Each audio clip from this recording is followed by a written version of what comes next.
So this game is against a team that we haven't played yet in this season, and I've played against them before a lot, and I've played for them before a bunch too, and they're super talented. They have they try to be cute all the time and make these really nice plays, and there's often times where they could easily score and they just wait for a backdoor pass and to do stuff like ridiculous. And they're hard to play against because they have guys that can absolutely shoot and have guys that can absolutely deke me out like crazy. So they're always a tough team to play against, and defense has to be pretty awake for it. So it'll be interesting to see how we play against them. We have a pretty decent amount of players for this game, and we were doing pretty good at this time when this game happened. So it was a good kind of compete against them, but we were missing a couple D and some forwards had to play back, so it wasn't the best opportunity, but we'll see how this one ends up. So if you're buying hockey equipment and you want to support the channel, check out the links in the description. In the US, check out the links to Pure Hockey. In Canada, check out the links to Hockey Supremacy. If you click those links and make a purchase, I get a kickback from the sale. So anything that comes back from that comes right back into the channel, so I keep making more content and doing real reviews and stuff. I got buy gear to do a lot of the tests for it, so that costs money and it would be greatly appreciated. Otherwise, if you want to support the channel without buying anything, check out links in the description to Patreon, buy me a coffee. Everything through there comes again back into the channel, so I keep making more content and doing real reviews.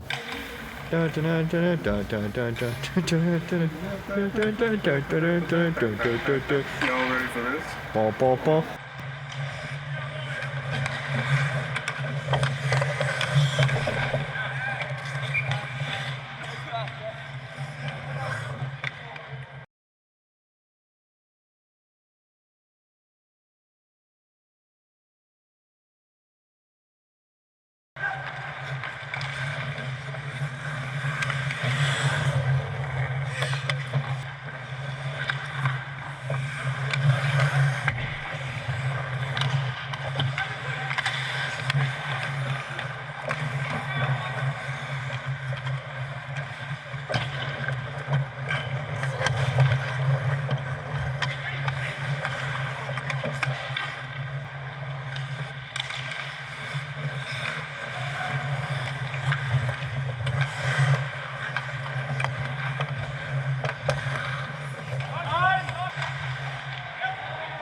So this game was disappointing to me quite a bit, just because like every play, I feel like I kind of let the team down a bit here. They got 3 goals, and I feel like that should be enough to win. But again, this team is good, so it's kind of rough. The first goal, he's having complaining to the ref.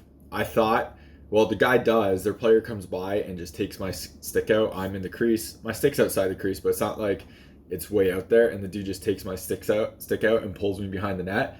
Stick gets caught in the net. I get loose, but then I can't slide over, and I found out in the video after that my teammate was the one holding my stick. So you can see him, like his stick is just there, and so when I try to pull my stick back, I couldn't move, and it got like right here. So when I was trying to kind of pull it back, and it was getting stuck when I couldn't go like this and actually get my blocker back and everything. I probably should just let go of my stick. There was no player there, so I was like, well, how did, like, what's getting caught on my stick? And I thought it was stuck in the net at the end of it, and it was my teammate. So I thought their guy skating over got my stick stuck, and then it became like, well, it should have been interference. I still think it could have been interference because it overall like screwed up with the play, but one, there's no way a beer league ref is calling that, and even that it's questionable. So it would have just been like a goal. So that's something you don't really know until like you watch the footage back, and that it wasn't their fault at all. So second goal is on a guy that can shoot, and it basically gets, I think it gets like right here, and it just goes between this and my pad, and I can't squeeze it, and it kind of goes in. You can kind of see me leaning to try to hold that in place. And again, a disappointing goal because I feel like it's one I should have had. I have found that this glove is not the best for sealing like on the pad, and you can see how the fingers kind of come down from the cuff, right? So when you put it down like right on the pad, this part generally hits first. So then it leaves a thing here, and it just, or if you put it here, it doesn't line up perfectly. So I've always kind of had that spot as being awkward for this glove. Like I like the glove and everything, and I feel like it's still pretty solid. It's just sometimes there's some little tiny things that don't totally work out right, and I feel like right down here, just the shape of it doesn't totally seal that spot the best, and that's just kind of what happened here. Third goal is also disappointing. Pass cross crease. Guy takes a slap shot for a one-timer, kind of fans on it. I didn't expect this to go low. I expected it to try to go high. Like I said, they always try to score like really ridiculous goals, and I expected him to try to go bar down, and he went well, he like fanned 5-hole, but it was off the ice. My stick was there where it should be, just went over the blade. And this is a case where like I didn't drop right. I dropped like this basically. Instead of driving knees down, I dropped kind of back. I was off balance a bit and it was just ugly. Like I should have had this. If I slid into this, it would have been an easy save, and I didn't. I tried to move into it. I wasn't playing aggressively so I could get there in time, and I screwed it up. So this one sucks too. And that's why I said like this game hole sucked, because all these goals I feel like I could have had except for really one. It's just disappointing that I wasn't able to make the saves I think I needed to for us to win. So that kind of sucks. The fourth goal is a really nice shot, and one where I'm not actually square to the shot. So that's like that backdoor guy. I knew he was wide open, and like when you watch right before where he takes a shot, my D stick is like to the left. And I figured that pass was coming all the time because these guys do that. And the guy who's backdoor scores on me all the time. So I really figured that was going to be a pass backdoor because he was wide open and everything. And so I never was totally square. I was too much in the middle of the net, kind of cheating, but not like I wasn't purposely cheating. I was trying to give myself a chance on both. And the guy puts to be fair, this is a perfect shot off like the very corner crossbar post and in. Like it was a perfect shot. So I'll give the guy credit for that. It was a really nice placement. If I was square, maybe it would have been different, but he hit that spot perfectly. And I think even if I was right on and dropped, it probably would have still hit it and gone in. So like that's the only one I'm really not too disappointed about. Final goal is on a guy that I've played against a bunch, and I know him from playing with him and stuff. And this is a place where people saying you should probably challenge more are actually right, because there was nobody backdoor, there was nobody far side. The only danger was up front, and I kind of wanted to be not challenging so I could move if it was a pass out front pretty easily, but I didn't. And the shot was a very nice shot right over my shoulder. I think it actually gets part of my arm and goes in. This is where if I was on the top of the blue, I probably would have stopped that. So it's a case where I actually should have challenged more on this one, to be totally honest. And yeah, so that's why this game was like really disappointing. Just I should have basically stopped everyone, I really feel, and I didn't. And we had 3 goals on a good team against a good team and a good goalie, so that should have been enough, but fortunately it wasn't. You're watching HockeyReviews.ca.